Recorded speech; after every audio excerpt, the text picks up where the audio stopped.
নমস্কার,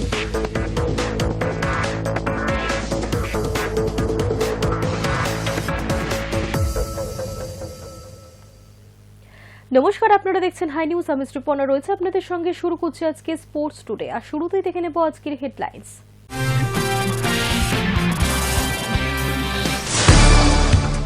দীর্ঘ টানাপোড়েনের পর অবশেষে 14 ফেব্রুয়ারি শুরু হচ্ছে আইএসএল। মোহনবাগান এবং ইস্ট বেঙ্গল দুই প্রধানই মরশুমের শুরুতে ডার্বি খেলতে আপত্তি জানিয়েছে। ট্রাম্পের পাগলামিতেও প্রশ্নের মুখে ফুটবল বিশ্বকাপ। বয়কটের পথে ফ্রান্স, জার্মানি সহ একাধিক দেশ।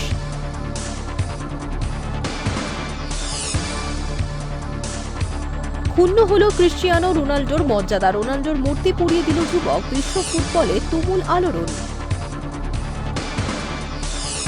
নিজেদের গোয়ার তুমিতে বিশ্বকাপ থেকে কার্যত গলা ধাক্কা খাওয়ার মুখে বাংলাদেশ। বিসিবির বক্তব্য, বাংলাদেশ ভারতে না খেললে আখেরি ক্ষতি ভারতেরই।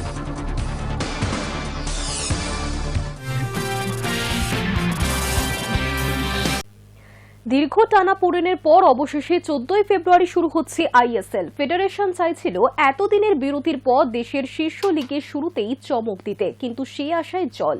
মোহনবাগান এবং ইস্ট বেঙ্গল দুই প্রধানই মরশুমের শুরুতেই ডার্বি খেলতে আপত্তি জানিয়েছে।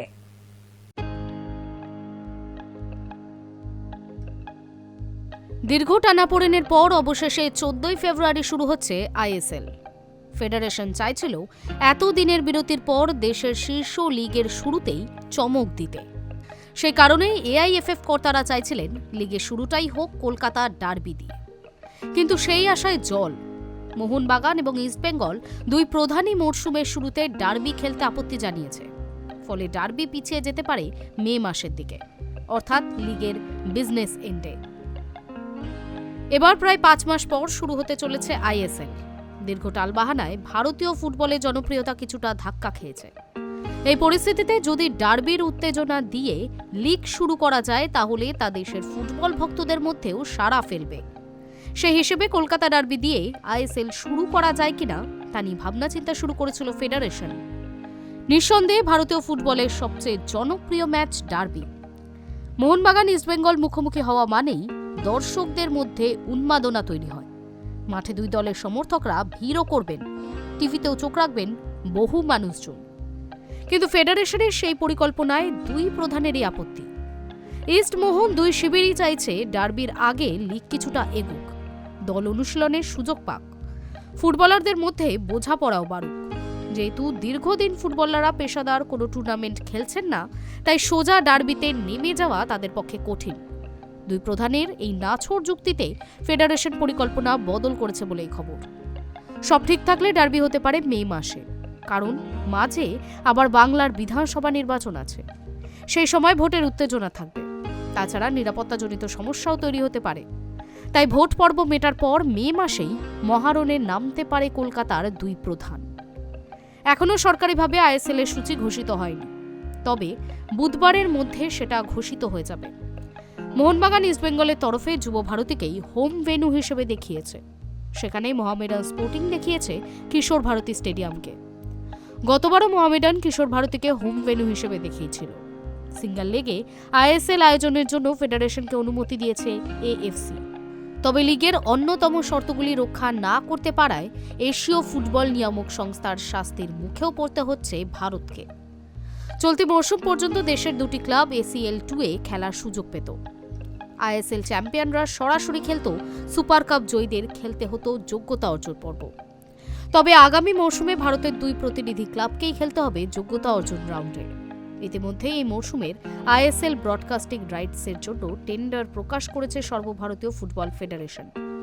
আগ্রহী সংস্থা এই টেন্ডার জমা দিতে পারবে 1 ফেব্রুয়ারি সন্ধ্যে 5টার মধ্যে। টেন্ডার খোলার দিন ধার্য করা হয়েছে 2 ফেব্রুয়ারি। High News network.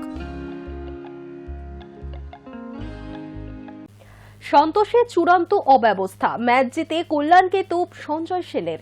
জয় এই কৃতিত্ব ফুটবলারদেরই দিয়েছেন কোচ সঞ্জয় সেন। তবে ম্যাচ জিতেও ফেডারেশনের অব্যবস্থা নিয়ে সরব হয়েছেন তিনি।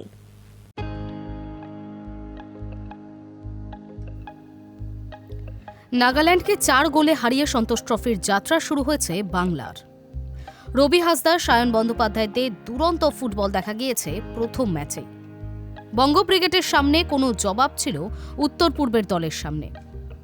জয়ের এই কৃতিত্ব ফুটবলারদেরই দিয়েছেন কোচ সঞ্জয় সেন। তবে ম্যাচ জিতেও ফেডারেশনের অব্যবস্থা নিয়ে সরব হয়েছেন তিনি। ম্যাচের আগে সঞ্জয় সেনের চিন্তা ছিল হোটেল থেকে স্টেডিয়ামের দূরত্ব, কারণ হোটেল থেকে স্টেডিয়ামের দূরত্ব প্রায় ৮০ কিমি।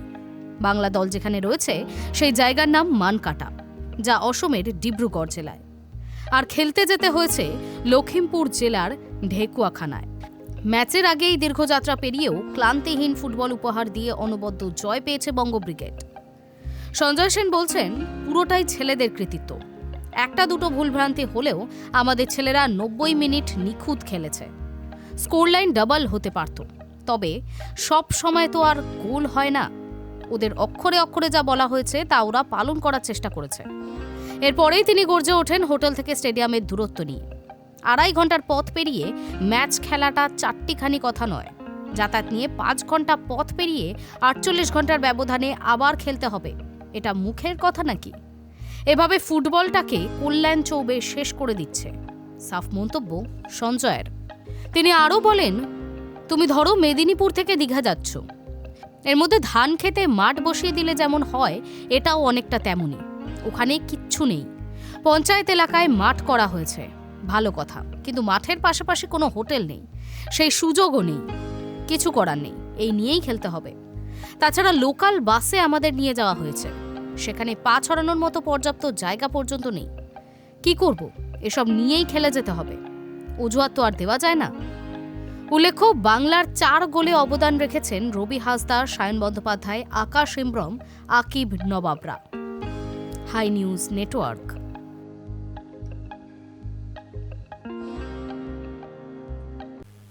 ট্রাম্পের পাগলামিতে প্রশ্নের মুখে ফুটবল বিশ্বকাপ। বয়কটের পথে ফ্রান্স, জার্মানি সহ একাধিক দেশ।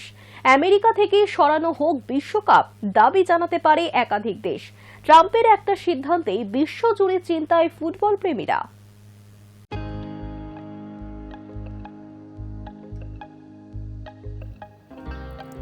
গ্রিনল্যান্ড দখল করতে বদ্ধপরিকর মার্কিন প্রেসিডেন্ট ডোনাল্ড ট্রাম্প।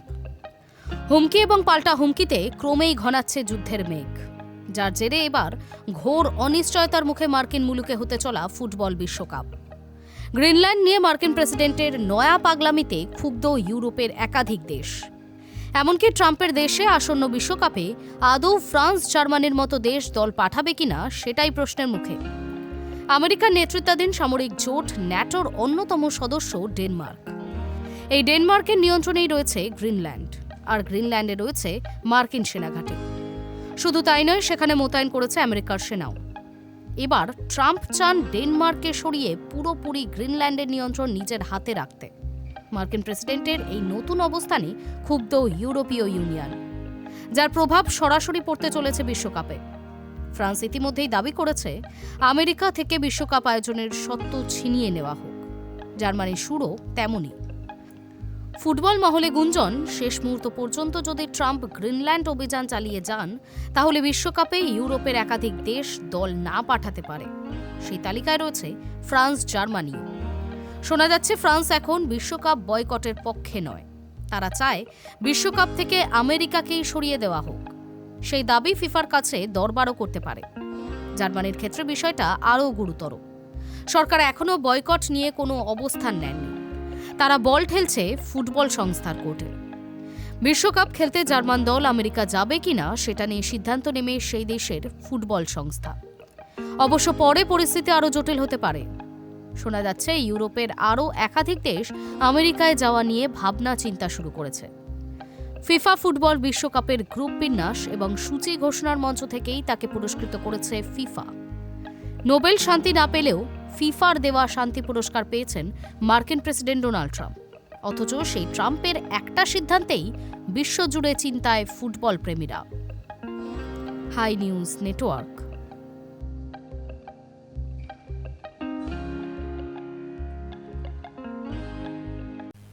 ক্ষুণ্ণ হল ক্রিশ্চিয়ানো রোনাল্ডোর মর্যাদা। রোনাল্ডোর মূর্তি পুড়িয়ে দিল যুবক। বিশ্ব ফুটবলে তুমুল আলোড়ন, তাও আবার পর্তুগিজ মহাতারকার নিজের শহরে, নিজ দ্বীপ মাদেরায়। এই ঘটনায় বিশ্ব ফুটবলে আলোড়ন তুলেছে।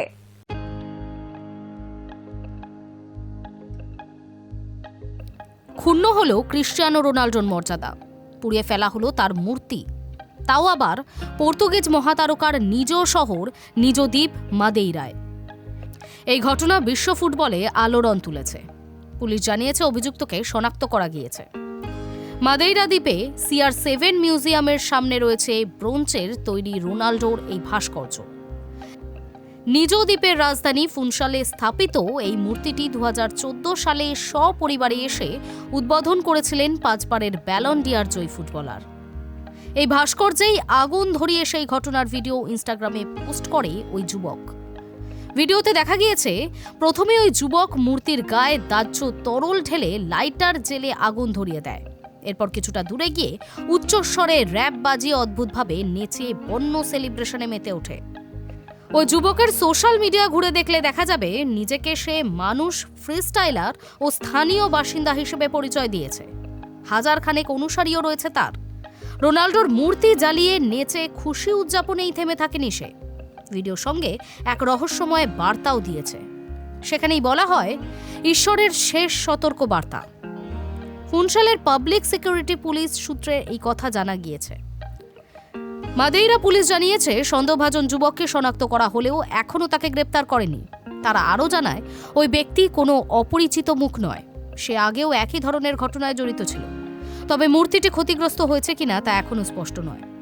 প্রথমে আগুনের স্ফুলিঙ্গ তীব্রভাবে ছড়িয়ে পড়লেও তা দ্রুত নিভে যায়। এমন লাগাম ছাড়া ঘটনার পর রোনাল্ডো ভক্তদের মধ্যে তীব্র ক্ষোভের সৃষ্টি হয়েছে। এক নেটিজেন লিখেছেন, শুধু লাইক পাওয়ার আশায় এমন কাজ একেবারেই মেনে নেওয়া যায় না, খুবই কদর্য কাজ। আরেকজনের কথায় একেবারে সীমা ছাড়িয়ে গিয়েছে, এবার ঈশ্বরের নাম ব্যবহার করছে, ছি ছি। অন্য ইউজারের কথায় তোমার মানসিক চিকিৎসার প্রয়োজন। ওই ব্যক্তিকে গ্রেপ্তারের অভিযান শুরু করেছে পুলিশ। CR7 মিউজিয়ামের এক মুখপাত্রর কথায় বিষয়টি এখন পুলিশের হাতে। এই মুহূর্তে আমরা কোনো মন্তব্য করতে চাই না। উল্লেখ্য 2016 সালে একদল উগ্র সমর্থক ওই মূর্তিটিতে ভাঙচুর চালালে তা ওই জায়গা থেকে সরিয়ে বর্তমান জায়গায় স্থানান্তরিত করা হয়েছিল। Hi News Network.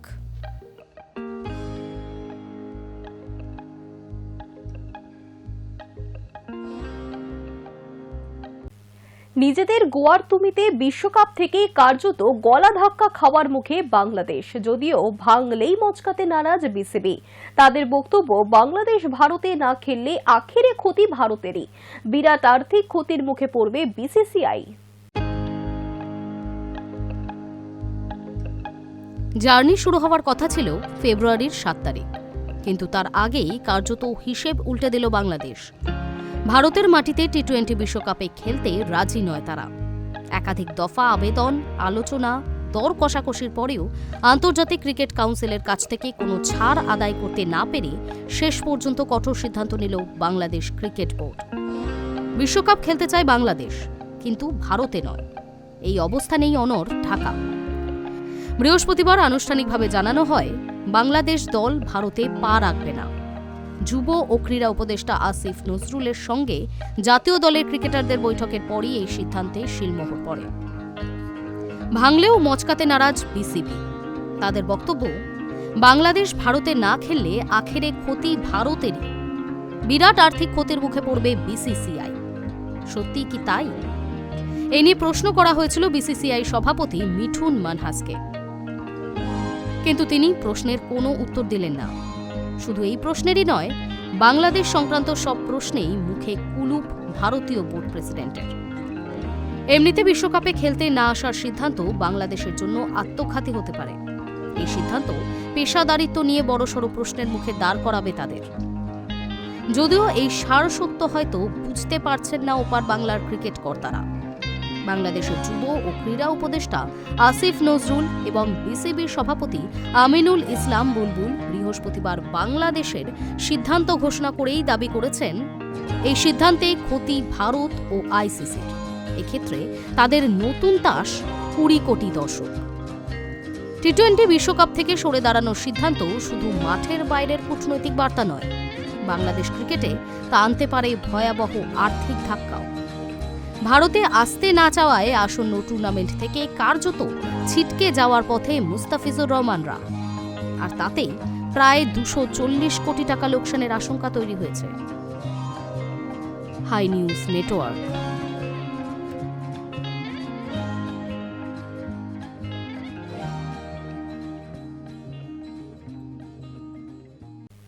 কোচ গম্ভীরকে লড়তে হচ্ছে নিজের লোকেদের সঙ্গেই। বৃহস্পতিবার নিউজিল্যান্ডের বিরুদ্ধে প্রথম টি-20 ম্যাচ জেতার পরই রীতিমতো বিস্ফোরণ ঘটালেন কোচ গৌতম গম্ভীর।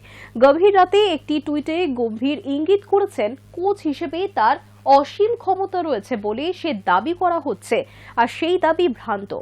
কাকে ইঙ্গিত করলেন গুরু গম্ভীর?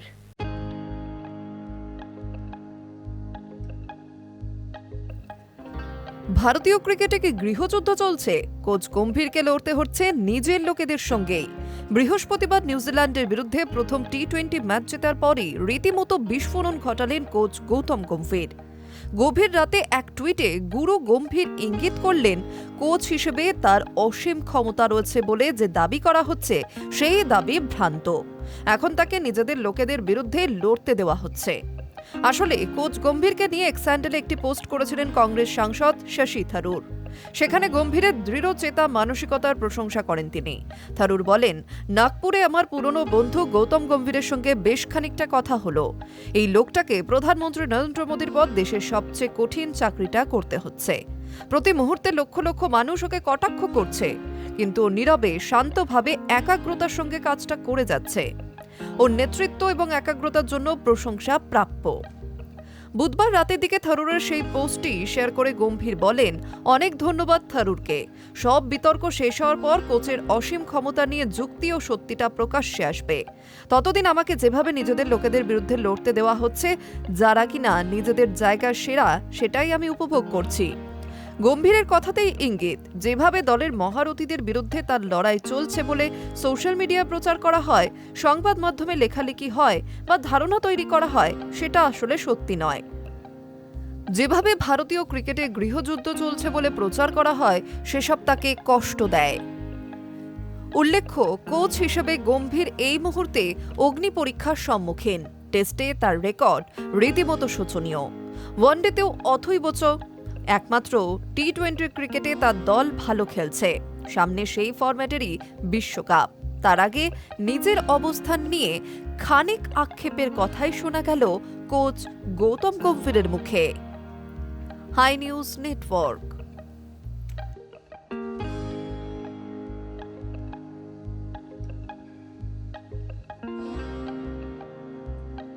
স্পোর্টস টুডে এখনকার মতো এই পর্যন্তই। দেখতে থাকুন হাই নিউজ।